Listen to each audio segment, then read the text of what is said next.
Morning, guys, from Little Switzerland, North Carolina. I'm here at the Skyline Village Inn in the covered motorcycle parking. It is a beautiful day, at least to me. Everyone inside of breakfast is complaining about the heat and the humidity. What is it?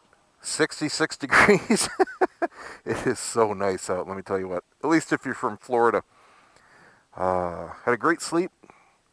Very nice little room. Slept like a rock. Really hot showers. Slight change of plans today. Looking at the route here, I have about 9 hours of riding to do just on the Blue Ridge, just to get to my next hotel. So I am not going to backtrack and do the Devil's Staircase ride, because that would be a good 2+ hours out of my day that I really can't afford to use up right now. Just trying to get out of here. It's a little tight. Had a big group of Harleys come in real late last night, and they shifted everything around here to get them some cover. Nice guys from New York. So funny haha story. I locked myself out of the room last night. Here you can see they got a little outdoor patio and a restaurant there. That's where I had breakfast.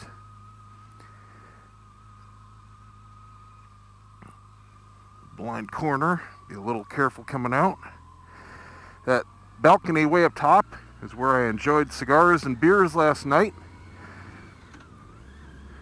And that's when I locked myself out. I'm used to having key cards. And this place is old school. They have actual keys. And just out of habit, I tossed them on the bed with my bike keys. And then I went out to have my stuff. And normally that's not a big deal. You just go to the front desk and then unlock it. Well, it's an issue here because there's no one on site after everyone checks in. So, after 7, 8 o'clock until this morning at breakfast, there's no staff. I had no idea. I go downstairs, everything's locked up. And I found the guys playing pool there on the second story. I said, hey, anybody seen the manager? And like, yeah, he was here just a while ago for us, putting some stuff in the laundry because we rolled in late. And then he's got an apartment somewhere. I'm like, oh boy. So I walked all around the hotel. It's not in the hotel, wherever it is. There was no sign or anything downstairs. I mean, the doors were locked. I mean, everything. Lights are off. Everything is upstairs where you stay on the second and third levels. So I called the main number, and it went to an answering service, left a message, and then luckily about 10 minutes later, somebody heard it and called me back, and it was Mike, the owner. And I said, yep, I'm an idiot. Locked myself out. He's like, all right, I'll be right over. So another 10 minutes or so later, he showed up. As a thank you, I gave him a couple of my cigars, the CO First Third and the CO Second Third. And he seemed to really enjoy that gift. So I guess it worked out in the end. I wanted to give them to him anyway. I had him out there. I figured he'd be up having cigars with us, afterwards, but nope. So today, hopefully I just don't get soaked. I doubt I'm going to, but you never know when those little showers are going to pop up. I just have tons and tons of this ahead of me. It's going to be a lot of fun. I'm still on the hunt for photos. I'm sure I'll be stopping here and there, but I don't know exactly where. I might stop at the mill again because that was really beautiful. I just want to see what's going on there, but I'm not going to do the full walking tour like I did last time because I already saw it and I don't have that much time. But other than that, it's 327 miles right on this road. My hotel for tonight is right at the end in Waynesboro, Virginia. We'll be hitting the Virginia line in, I think, about 150 miles. There is construction up ahead, I know, for about 20 miles or so. So I'm expecting a wait there. They have a one-lane road, and I think it's kind of torn up. I hope there's an overlook coming up soon because those are some beautiful looking clouds hugging the mountains in the morning here. It gets really thick and they roll over the tops I did a time lapse last year from my balcony at the house. Man, it was fantastic. Yeah, right here. That's what I'm talking about. Gotta get a picture of this. If you're ever here in the morning, the views are spectacular, especially with the sun. That's awesome. That's a little hazy, but there you can see I'll hold the camera still. It looks like a glacier, the way it's just rolling over the mountains. That's cool. So I'll pick this up as things get interesting. It's going to be a good day. Gotta remember to be careful. Just had a deer right in front of me. I don't think I turned the camera on quite quick enough to catch it. I just hit a squirrel with the rear wheel. I feel bad. Here's the famous bridge that you see in all the postcards. It's gorgeous. There's no place to stop here for a photo though.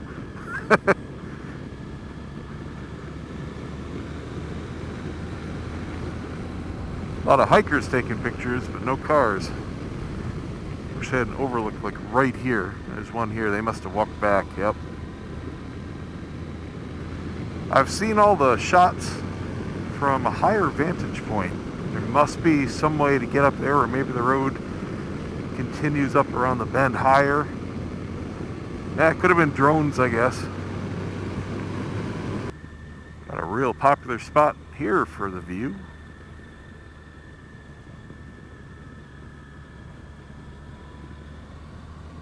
Oh yeah.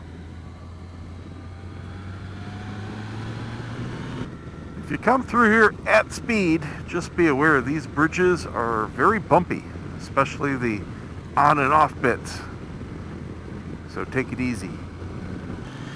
Just saw a real good spot for a photo, I think. There was an overlook and a lake. Looked like a real nice still morning shot. So here's a quick photography tip for anyone that wants to get either a panorama or just a very large high-resolution photo and you don't have a lot of photography skill. It's actually very easy, even if you have a basic point-and-shoot camera these days. You do have to be able to have manual settings for the exposure, but most cameras out there have that. So here's what you do. When you look at a scene like that lake back there, the issue is when you want to do a multi-photo photograph, like in a panorama where many photos are stitched together, or if you just want one huge picture, maybe you want to make a big poster, and just a plain single photo isn't going to be high res enough. So what you want to do is maybe take 9 or 12 photos in a big square to get you one really high-res photo of the scene, but not stretched out like a pano. Either one works. It's basically like a double-stacked panorama. The issue is the scene that you're photographing is going to have different exposure settings for some of those shots, because the sun might be out and might be hitting some trees on one side, and you might have deep shadows on the other. And the issue is, if you use your camera in any of the automatic settings, it will automatically expose for each shot. So you're going to have different exposures that you then have to try to stitch together. And believe me, that's no fun. That never works out very well. So it's key to have every photo in your montage be exactly the same settings. Then they stitch together with ease. The issue then becomes, well, how do I know what settings to use? Here's the key. Look around the scene in fully automatic mode and let the camera either show you the settings. Some cameras will display them on the screen if you half press to focus, or just take the shot and look at the settings that it used.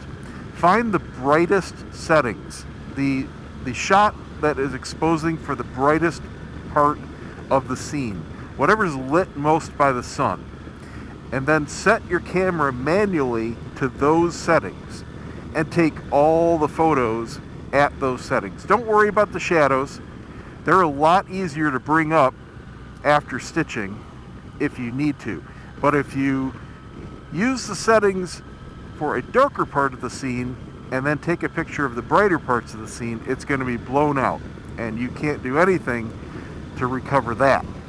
So always expose for the brighter part of the scene.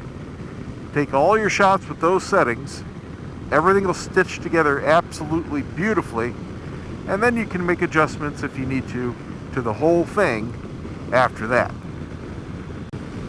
I just can't believe the number of people that don't know how to drive. This guy has been on his brakes for miles, and it stinks. We're up at 3,800 feet right now, up in a lot of farmland. Pastures, cows, horses, all kinds of stuff right here. I don't remember exactly what point I'll be hitting the construction. I want to say it was around mile marker 220. Actually, don't know what I'm at now. I've seen some markers along the road, I just haven't noticed all of them. Here's a tip: if you're coming up here, check the official website for the Blue Ridge, and they have a real-time road closure and conditions map maintained by the National Park Service, so you can always know what to expect on any given day coming up here. I think I hit the section here where it starts to get freezing weather because the road's gone from perfect glass to quite bumpy and cracked in sections. I do remember that at least last time I was here, Virginia side was a lot better condition than the North Carolina side up in this northern part, or at least northern part of North Carolina stretch. Oh, so get this. Last night I'm FaceTiming the wife, and I'll tell you what, I really envy those of you with significant others that are into bike life too. So I was telling her about the trip, and she's like, "So what'd you do today?" "Oh, let me guess. You rode your motorcycle on a road. Vroom, vroom."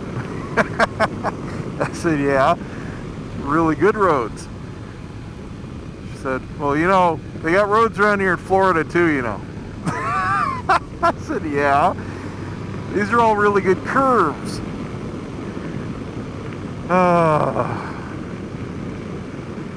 So it's too bad you don't like motorcycling, because this is really fun. She says, "Well, I don't mind short trips going somewhere, but that's it." Okay. Is this the same guy from Texas from yesterday doing 10 under again? That's hilarious. Beautiful rolling hills out here. This looks like a computer wallpaper. I just saw a mile marker. It was 236. So if the construction really is at 220, should be hitting it in about the next half hour or so. The road at this point is gentle enough where I can just set cruise control and putz along. Beautiful roads again. Roadwork next 14 miles. So, here it begins. Oh, beautiful color here. Now I'm getting excited. So I remember the best color last time was definitely up in Virginia. Still got plenty of daylight left, plenty of chances to get some good shots. I'm really hoping I get that one shot that I've got in my head. Well, here's the new construction. I got brand new road paved down here. It's just not painted yet. I got some reflectors in the center. We'll see how far down they've gotten. A lot of equipment here, but nobody working right now.